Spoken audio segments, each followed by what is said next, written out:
Over the past 6 months, boarding in the game has changed radically.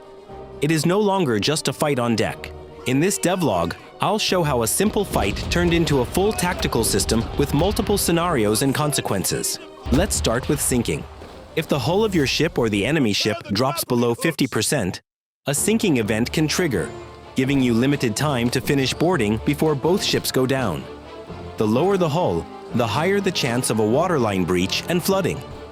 If you don't finish in time, both ships sink. There's also a second condition.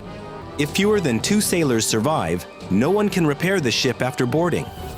That also means defeat, so your goal during sinking is simple. Keep at least 2 sailors alive, eliminate the enemy crew, and finish before the timer runs out. Rain makes it harder. It speeds up flooding by 20%. Fire works similarly.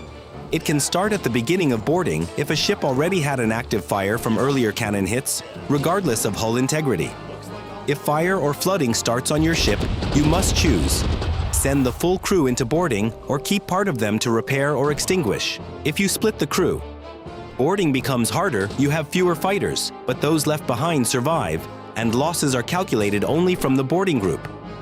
Rain has the opposite effect on fire. It slows it down, giving you more time. Another key addition, healing. You can now use items during boarding to save sailors in real time. The more survive on deck, the fewer losses you get after the fight. Officers and captains now appear on deck. Officers have 1 marker, captains have 2. They are not just stronger, they increase morale, and morale directly affects damage. High morale increases damage for both sides. Enemy officers and captains are stronger and boost their entire crew. This creates a tactical choice. Kill them first to reduce morale and make the fight easier. Higher ship classes mean more officers, up to 3 on large ships. We also reworked the loss system. Before, many losses were random. Now almost everything depends on performance. Every sailor lost in combat increases total crew losses. Randomness is minimal. We added restrictions. If you have fewer than 5 sailors, you cannot start boarding. If the enemy crew is too small, they may surrender. Crew size and ship class define the balance of power and damage output. For example, attacking a warship with a weak trading vessel creates a massive disadvantage. An indicator above the ship shows this balance. Depending on it, you may surround the enemy fight evenly or be surrounded.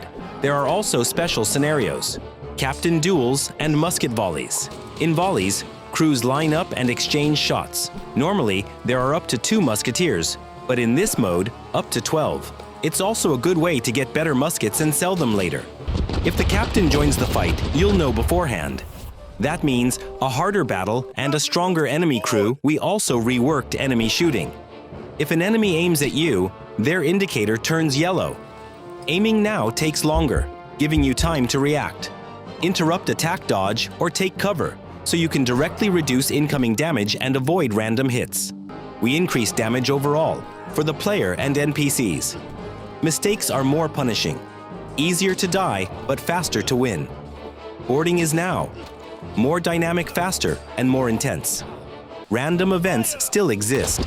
Before boarding, a passenger or officer may die, or even the player can be killed by a random shot. Low morale can cause refusal to board or even a mutiny. You can boost morale with gear, items, or gold.